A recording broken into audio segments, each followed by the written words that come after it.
দেগঙ্গার দিকে নজর রাখবো, কারণ দেগঙ্গার সাতহাতিয়া রেশনে বিক্ষোভ, কারণ নেতাকে বেশি রেশন দিতে স্থানীয়দের বঞ্চনা, এমনটাই অভিযোগ উঠছে। কারণ রেশন ডিলারের বিরুদ্ধে অভিযোগ আর নেতার বিরুদ্ধে অভিযোগ, কারণ যা বরাদ্দ তার থেকেও বেশি চাল আটা দেওয়া হচ্ছে, এমনটা অভিযোগ। আমার সঙ্গে জিয়াউল আলম রয়েছে, কথা বলবো জিয়াউলের সঙ্গে।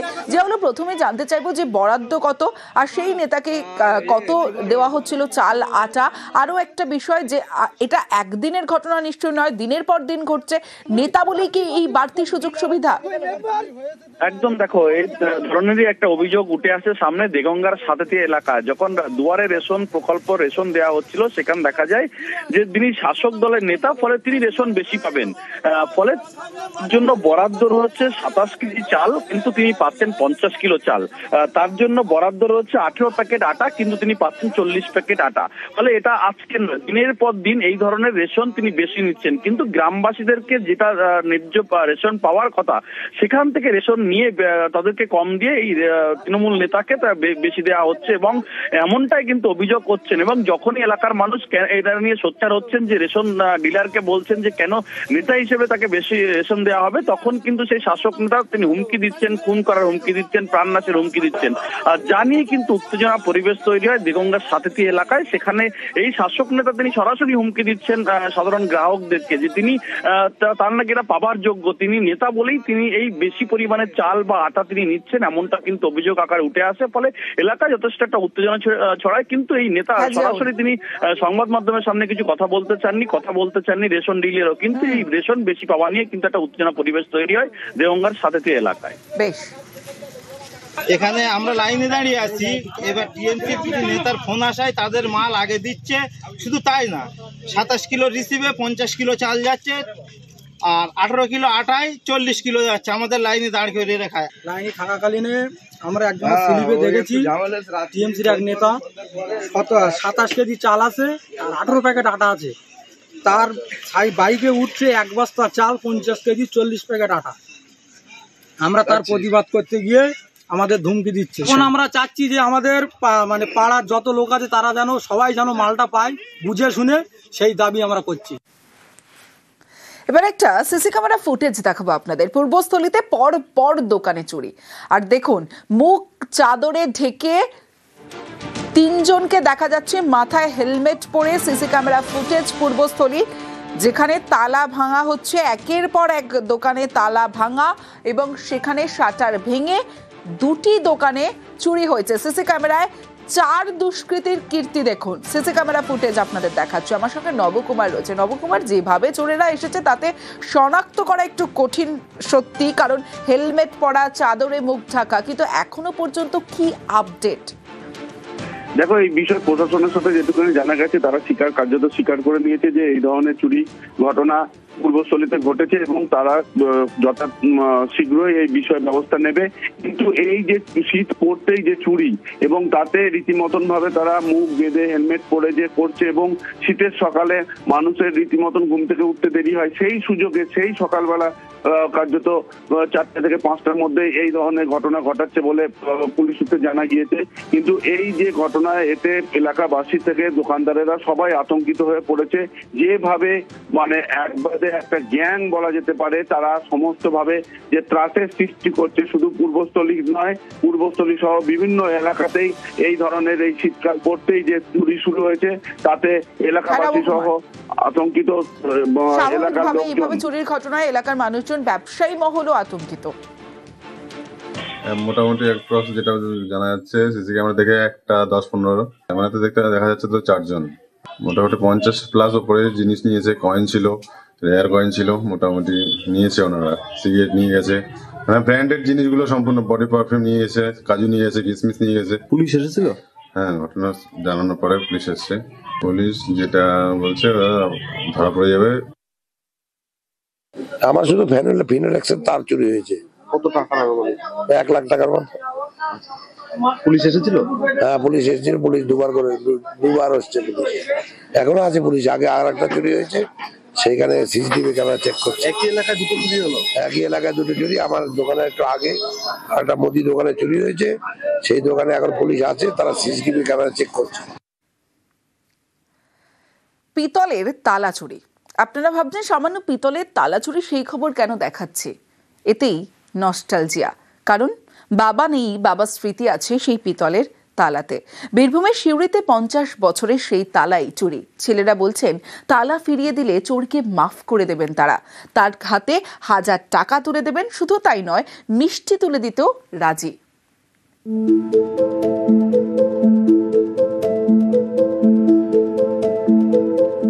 প্যারিস ভালোবাসার শহর। এখানে আইফেল টাওয়ারের কাছে সেন নদীর উপর লাভলক ব্রিজ। এই ব্রিজের গায়ে শয়ে শয়ে তালা, এসবই ভালোবাসার প্রতীক। ভালোবাসা এখানে তালায় অটুট থাকে।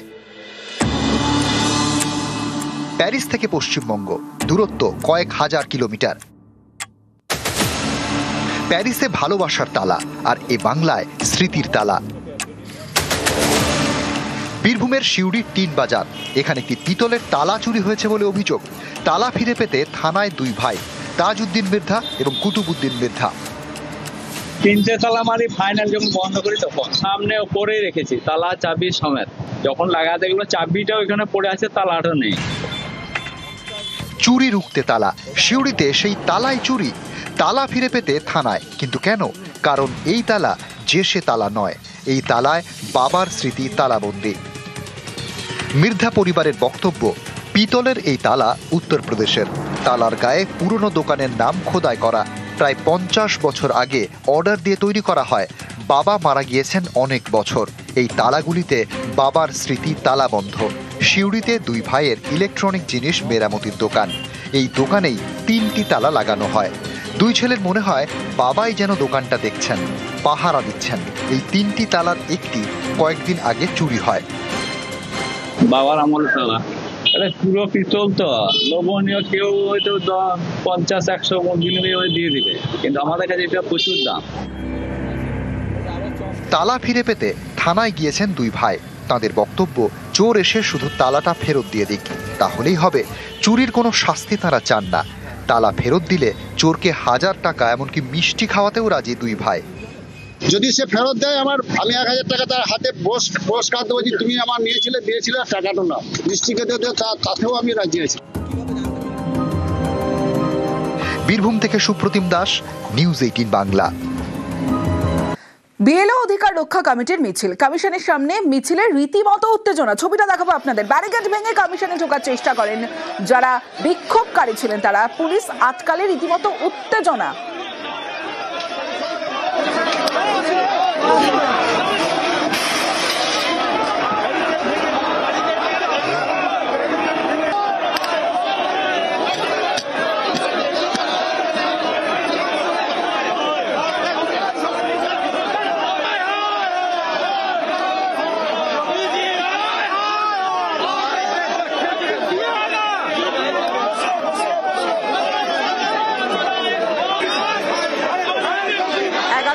দাবি, আর সেই দাবি নিয়ে নির্বাচন কমিশন ঘেরাও বিএলও অধিকার রক্ষা কমিটির, যেখানে উত্তেজনা। প্ল্যাকার্ড হাতে যারা বিক্ষোভকারীরা আসেন, সেই সময় পুলিশ আটকালে রীতিমতো উত্তেজনা। পুলিশের সঙ্গে ব্যারিকেড ভাঙার চেষ্টা করেন বিএলওরা।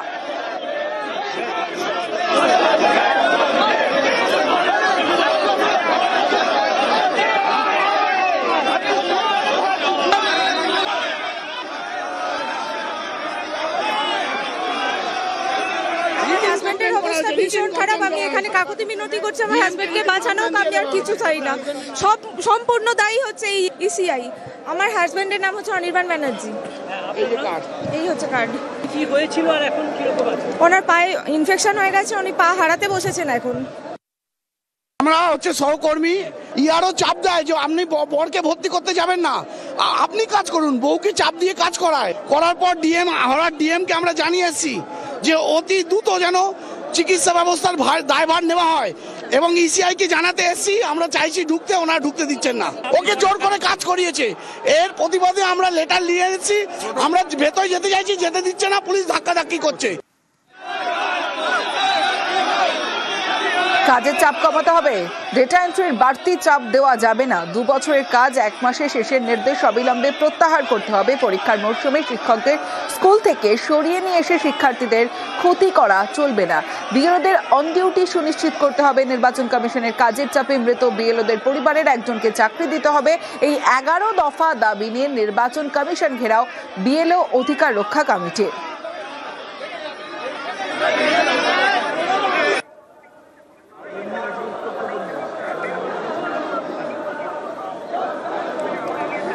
প্ল্যাকার্ড নিয়ে রাস্তায় বসে বিক্ষোভ দেখান বিএলও অধিকার মঞ্চের যারা বিক্ষোভকারীরা আজ আসেন এবং সেখানে বিএলও অধিকার রক্ষা কমিটির মিছিল কমিশনের সামনে রীতিমতো উত্তেজনা। রাস্তায় বসে বিক্ষোভ দেখাতে থাকেন, যখন ব্যারিকেড দিয়ে পুলিশ আটকায় এবং পুলিশ আটকানোর পরেই ব্যারিকেড ভাঙার চেষ্টা করেন এবং রাস্তায় বসে বিক্ষোভ দেখাতে থাকেন। 11 দফা দাবি, যেখানে একাধিক দাবি রয়েছে, যেমন পরীক্ষার মৌসুমে শিক্ষকদের স্কুল থেকে সরিয়ে নিয়ে এসে শিক্ষার্থীদের ক্ষতি করা চলবে না, বিএলওদের অন ডিউটি সুনিশ্চিত করতে হবে। এরকম 11 দফা দাবি নিয়ে নির্বাচন কমিশন ঘেরাও বিএলও অধিকার রক্ষা কমিটি।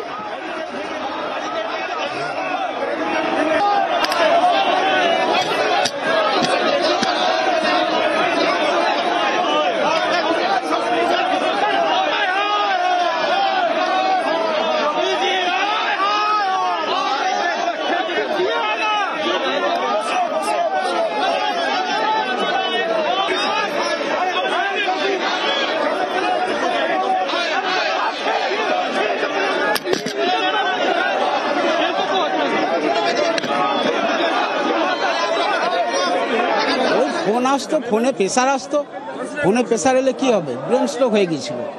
এই ওর 8 তারিখে, 8ই নভেম্বর কাজ করছিলেন, প্রায় 75%।